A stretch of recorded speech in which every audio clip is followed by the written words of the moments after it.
Welcome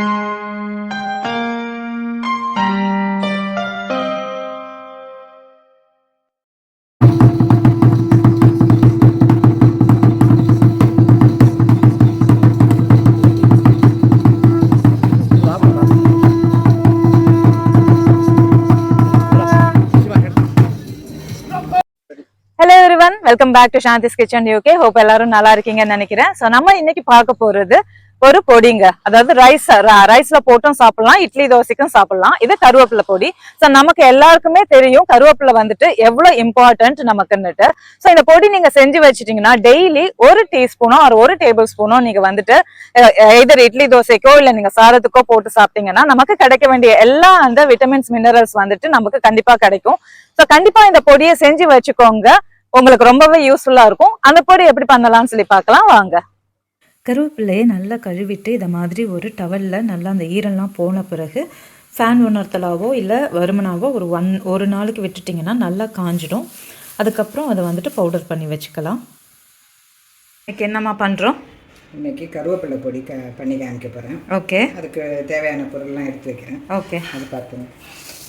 உளுத்தம்பருப்பு, கருப்பு உளுத்தம்பருப்பு உடம்புக்கு நல்லது. அது ஒரு 3 ஸ்பூன் போட்டுங்க. 3 டேபிள் ஸ்பூன் இல்லையா? ஆமாம்.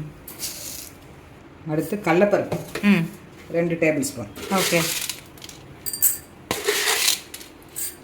அதுக்கடுத்து முழு தனியா மல்லி எடுத்துக்கோங்க, அது 1 டேபிள் ஸ்பூன். ஓகே. அப்புறம் கொஞ்சம் பூண்டு, கருவேப்பிலை பொடிக்கு கொஞ்சம் பூண்டு கொஞ்சம் அதிகம் சேர்த்துக்கிட்டா நல்லாயிருக்கும். ஓகே. அதே போல் பெருங்காயமும், கட்டி பெருங்காயம், ஓகே, அதுவும் கொஞ்சம் நிறையா சேர்த்துட்டா நல்லாயிருக்கும். இந்த அளவுக்கு சேர்த்துங்க. ஓகே. 10 மிளகாய் கிட்ட வச்சுருக்கிறேன். ஓகே. உங்களுக்கு காரம் எப்படி வேணுமோ அப்படி வச்சுங்க. கொஞ்சம் புளி வச்சுருக்கிறேன். ஓகே. இப்போ இந்த கருவேப்பிலை பொடி, உளுத்தம்பருப்பு 3 ஸ்பூன் போட்டோம் இல்லைங்களா, இது வந்துட்டு 6 ஸ்பூன் போடலாம். மெயின் கருவேப்பிலை பொடி தான், அதையும் நான் பதப்படுத்தியே வச்சுருக்கிறேன். ஓகே. அதில் ஒரு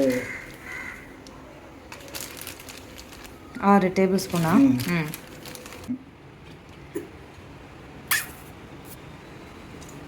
ஸோ ஒரு 2 டீஸ்பூன் எண்ணெய் விட்டுருக்குறாங்க. எண்ணெய் ஃபஸ்ட்டு இந்த பூண்டை வரைக்கணும். ஓகே. பூண்டு வந்துட்டு பொன்னிறமானா டேஸ்ட்டும் நல்லாயிருக்கும், உடம்புக்கும் நல்லது. ஓகே. அதை ஃபஸ்ட்டு வறுத்து எடுத்துக்கணும். இப்போது ஒரு மீடியம் ஃப்ளேமில் 3 to 4 மினிட்ஸ் வச்சு பூண்டு நல்லா ப்ரௌன் ஆகிடுச்சு. எடுக்கலாமாம்மா? இன்னும் கொஞ்சம் நேரம் இருக்கணுமா? இன்னும் கொஞ்சம். ஓகே, இன்னும் ஃபியூ செகண்ட்ஸ். ஓகே.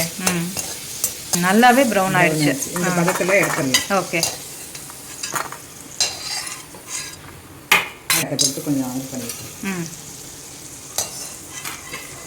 லைட்டாக பெருங்காயம் கொஞ்சம் உடம்பு வந்து வச்சுட்டு அதையும் எடுத்துக்கலாம். பெருங்காயமும் நல்லா கலர் சேஞ்ச் ஆகிடுச்சு. இந்த பதத்தில் இதையும் எடுத்துடணும். இப்போ இந்த புளியை போட்டுக்கணும். ஓகே. ஸோ இப்போ இந்த பொடி மாதிரி பண்ணுற ஐட்டம்லலாம் வந்துட்டு இந்த வதக்குறது தான் ரொம்ப இம்பார்ட்டன்ட் இல்லைம்மா? இந்த கரெக்டாக அந்த கலர் சேஞ்ச் ஆகி அந்த கரெக்டாக கருகிடவும் கூடாது. அதே நேரத்தில் கரெக்டாக எடுத்தாங்கன்னா பொடி வந்துட்டு ரொம்ப நல்லாயிருக்கும் டேஸ்ட்டு. ஸோ இந்த புளியும் நல்லா மொறுமொறுன்னு ஆகணும் இல்லைம்மா? ஆமாம். இப்போ தான் அரைப்படும், நல்லா பவுடர் ஆகிடும். ஓகே. ஏன்னா அங்கங்கே நிற்கிறா போல இருக்கும். புளியும் நல்லா கலர் சேஞ்ச் ஆயிடுச்சு. ஓகே, எடுத்துடலாம். எடுத்துடலாம். இது ஆறுனதுக்கு அப்புறம் மொறுமொறுன்னு ஆகிடும். ஓகே. இதுலேயே நம்ம இந்த எடுத்து வச்சிருந்த 10 மிளகாயும் போட்டு. ஓகே. ஸோ அந்த காம்பெல்லாம் எடுக்க வேண்டாமா? காம்பு வேணும்னா எடுக்கலாம், இல்லைன்னா அப்படியே கூட அரைக்கலாம். ஓகே. ஆனால் நான் எடுத்துட்டு தான் அரைப்பேன். வதக்கிட்டு விலையெல்லாம் கொட்டிடுங்கிறதுக்காண்டி காம்போடு வதக்குறேன். அரைக்கும் போது நான் எடுத்துருவேன். சரி சரி. நல்லா வதக்கிடுச்சு. மிளகாவும் இந்த பதத்தில் வந்ததும் எடுத்துடலாம். சரி. எடுத்து வச்ச 1 டீஸ்பூன் தனியாவை வறுத்து எடுத்துக்கணும். ஸோ இது எப்படி கலர் மாறணுமா இல்லை பொன்னிறமாக ஆகணும் இதுவும்? ஓகே.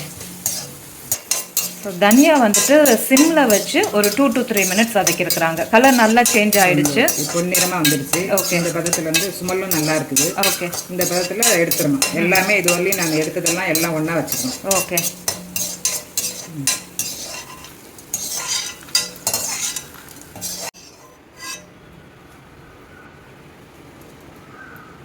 அடுத்து இந்த எண்ணெயிலேயே உளுத்தம்பருப்பு போட்டுக்கணும். ஓகே. எண்ணெய் இதுக்காகலாம் தனியாலாம் ஊற்றக்கூடாது. ஆமாம், நம்ம ஃபஸ்ட்டு ஊற்றணும். பூண்டு வதக்கிறதுக்காக நம்ம எண்ணெய் ஊற்றுறோம்.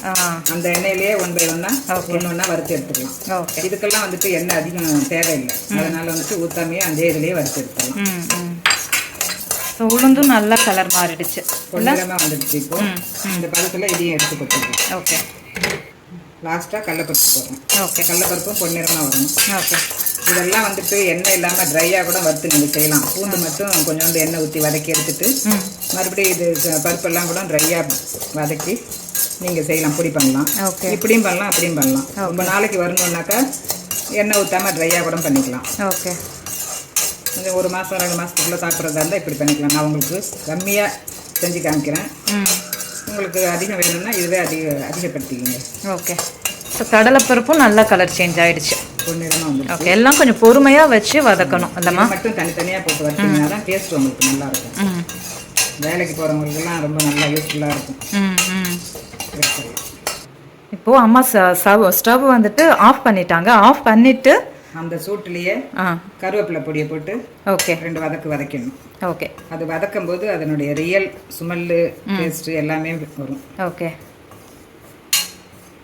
இப்போ கருவேப்பிலையும் அந்த ஸ்விட்ச் ஆஃப் பண்ண இதுலேயே வந்துட்டு ஒரு 1 மினிட்டுக்கு வறுத்துருக்குறாங்க. நல்லா அதோட ஃப்ளேவர் நல்லா வர ஆரம்பிச்சிருச்சு. இப்போ எடுத்துடலாங்கிறாங்க.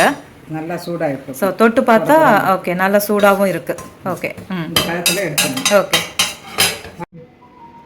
வறுத்து வச்ச கருவேப்பிலை பொடி நல்லா ஆறிடுச்சு. இப்போ புளி, உப்பு, மிளகா, பெருங்காயம் இதெல்லாம் ஃபஸ்ட்டு கொஞ்சம் அரைச்சிக்கணும். அரைச்சிக்கிட்டு அதுக்கப்புறம் கடலைப்பருப்பு, கருவேப்பிலை பொடி இதெல்லாம் போட்டு அரைக்கணும். உப்பு கொஞ்சம் போட்டு மிளகா, புளி, உப்பு ஃபஸ்ட்டு இந்த பதத்துக்கு குறைன்னு அரைச்சிக்கணும். அதுக்கப்புறம் இந்த கடலைப்பருப்பெல்லாம் வறுத்து வச்சுருக்கோம்ல அதையும் போட்டு அரைச்சிக்கணும். ஓகே. இந்த பதத்துக்கு அரைச்சதுக்கப்புறம் எவ்வளோ நைஸாக அரைச்சிருக்கீங்க? நைஸாக அரைச்சிருக்கேன். சரி. ஓகே. இதில் அந்த கருவேப்பிலை பொடியை போட்டு கலந்துக்கணும். ஓகே. இதையும் சேர்த்து கருவேப்பிலை பொடியும் சேர்த்து அது கூட அரைச்சிடணும். ஓகே. பொடினா இந்த பதத்துக்கு கருவேப்பிலை பொடி நைஸாக இல்லை நைஸாக அரைச்சி எடுத்துக்கிட்டேன். இது சாதத்துலேயும் போட்டு சாப்பிட்லாம், இட்லி தோசைக்கும் வச்சு சாப்பிட்லாம். ரொம்ப நல்லாயிருக்கும். நெய் போட்டு சாப்பிட்டாலும் சாதத்துக்கு நல்லாயிருக்கும். இட்லி தோசையில் எண்ணெய் போட்டு சாப்பிட்டோம்னாலும் சூப்பராக இருக்கும். ஓகே. செஞ்சு பாருங்கள். நாங்கள் செஞ்சு பார்த்து ரொம்ப டேஸ்ட்டாக இருக்குங்கிறதால செஞ்சுருக்கிறேன். நான் நீங்களும் செஞ்சு பாருங்கள். ஓகே. இது போல் பக்குவமாக அரைச்சி ஒரு பாட்டில் எடுத்து வச்சிட்டோம்னாக்கா நமக்கு எல்லாத்துக்கும் யூஸ் ஆகும். செஞ்சு பார்த்துட்டு எப்படி இருக்குன்னு சொல்லுங்கள். இது மாதிரி கொஞ்சம் சாதத்தில் சும்மா 1 டீஸ்பூன் நம்மளுடைய கருவேப்பிலை பொடி போட்டுட்டு எதர் நெய்யோ இல்லை நல்லெண்ணெயோ ஏதோ ஒரு டீஸ்பூன் போட்டு மிக்ஸ் பண்ணினா நம்மளுடைய கருவேப்பிலை பொடி சாதம் ரெடி ஆகிடும். ஸோ அவ்வளோதான்.